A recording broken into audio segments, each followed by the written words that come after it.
जो अपने गुरुजनों की, बड़ों की आज्ञा नम्र होकर स्वीकार करता है, जी ऐसा ही करेंगे। और जो धर्म का ज्ञान रखता है कि मुझे क्या करना चाहिए, क्या नहीं करना चाहिए, नीतिज्ञ है, जो अपने पास सुख की सामग्री है उसे दूसरों को देने की भावना रखता है, जो भगवत अर्पित प्रसाद अन्न का ही भोग पाता है, बहुत सुंदर बात है, जो गुरुजनों की आज्ञा मानने के लिए नम्र रहता है। अब वो तो कहते हैं तो करना ही पड़ेगा, एक ये बात हो गई, और एक बात हो गई बहुत प्रसन्न होकर हमें जो आज्ञा हुई पालन, हमारा सौभाग्य है नम्र होकर गुरुजनों की आज्ञा का पालन करना। आपको पता होना चाहिए कि आपके लिए क्या अधर्म है, क्या धर्म है, क्योंकि शास्त्रों में बहुत धर्म का वर्णन है, तो आप किस मार्ग के पथिक हैं, आपका धर्म क्या है, ये आपको पता होना चाहिए। सत्संगी को पता होता है। और जो आपके पास अच्छी अच्छी सुख सामग्री है, जिसमें तुम्हारा मन लालायित है, उस सामग्री को, खान पान आदि की, उसको विभाजित करके ही पाओ, दूसरों को पवा दो, थोड़ा मात्रा में आप लो। इससे क्या होगा, आप इंद्रिय विजयी हो जाएंगे।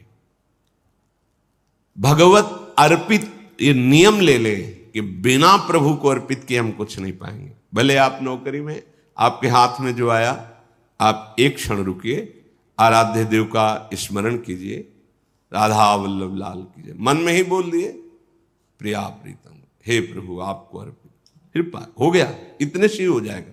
बिना स्मरण किए, अर्पित किए, जो आप पाओगे, आपकी बुद्धि भ्रष्ट हो जाएगी, पतित हो जाएगी। जल भी बिना नाम लिए नहीं पी, राधा वल्लभ लाल की जय, अर्पित किया, पी। जो हिंसा रहित आचरण करता है, बहुत शांत, हम किसी भी जीव को मारे नहीं। देखो हमारा अधिकार है, जैसे इस सृष्टि में रहने का, ऐसे हर जीव की रचना भगवान ने की, उसका रहने का अधिकार है। जब तक आपका प्रारब्ध कर्म आपको दंड नहीं देता, तब तक कोई जीव आपको हानि नहीं पहुंचाएगा। एक तो ये सुविधाजनक वास है, जैसे सेनपुर और कई ऐसे गंगा के किनारे, सच्ची मानिए, जैसे चीटा होते ना, ऐसे बिच्छू घूमते थे, जैसे केचुआ घूमते, ऐसे सांप घूमते हैं। हजारों वर्ष पुराना जंगल सेनपुर।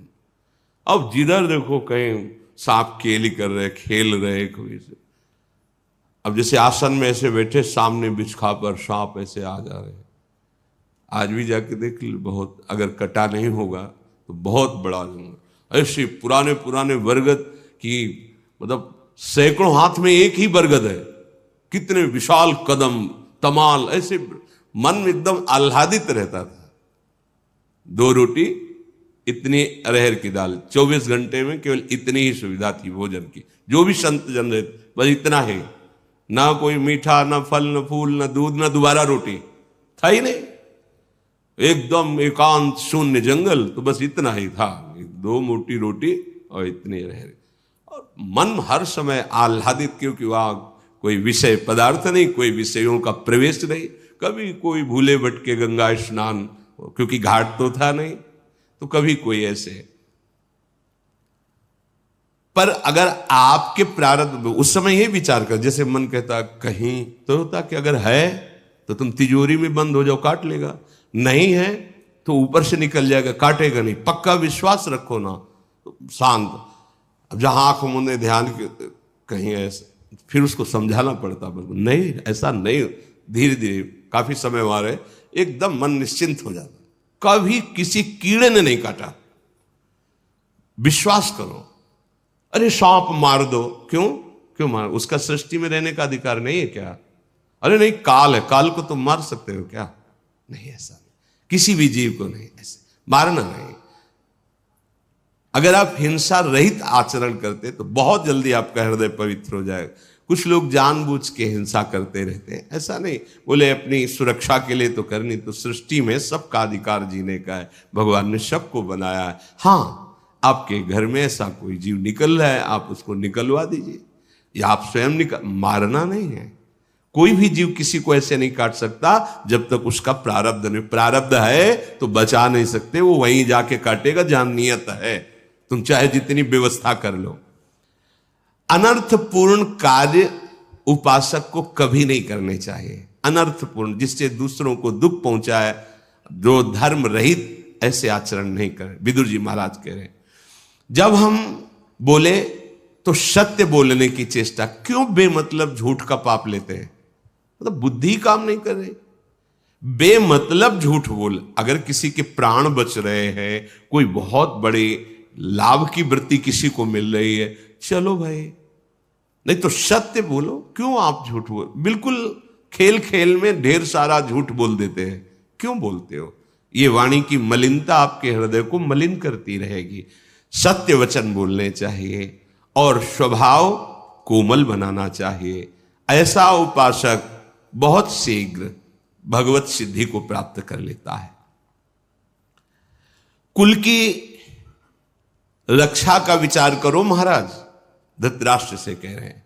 सिद्धांत है अगर शरीर का कोई एक अंग पूरे शरीर की हानि पहुंचा रहा हो तो उसे कटवा देना चाहिए। अगर कुल का एक पुरुष पूरे कुल का नाश कर रहा हो तो उसका त्याग कर देना चाहिए। अगर एक परिवार पूरे ग्राम का नाश कर रहा हो तो उस परिवार का त्याग कर देना चाहिए। यदि एक ग्राम पूरे देश का नाश कर रहा हो तो उस ग्राम का, गांव का त्याग कर देना चाहिए। और आत्म प्राप्ति के, आत्म अनुभव के लिए पूरे विश्व का त्याग कर देना चाहिए। यदि पुत्र शयाना हो जाए, कर्तव्य का निर्णय करने योग्य हो जाए, अगर पुत्री है और उसका किसी वर के साथ पाणिग्रह कर दिया जाए, तो फिर गृहस्थ को चाहिए कि वो मुनि वृत्ति धारण करके अपने जीवन का चरम परम लक्ष्य प्राप्त करे, अर्थात भगवत प्राप्ति में।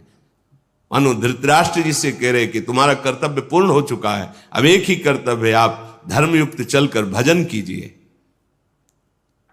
फिर सुन लीजिए, पुत्र उत्पन्न करना, ऋण भार से मुक्त होना है। पितरों का और इस सृष्टि का हमारे ऊपर ऋण है। यदि हमारे पुत्र कुमार्गगामी हैं तो पितरों सहित माता पिता को नरक पहुंचा देते हैं।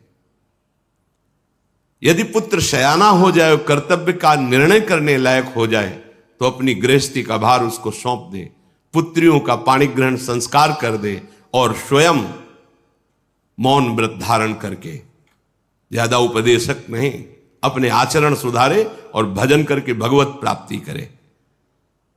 मुनिवृत्ति से रहे।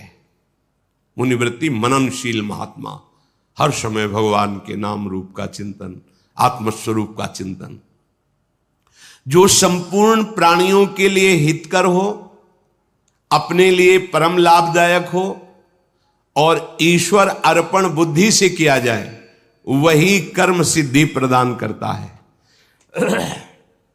फिर सुन लीजिए, हितम यत् सर्वभूताना मात्मनश्च सुखावहम तत्कुर्यादीश्वरे हृतन मूलम सर्वार्थ सिद्धये।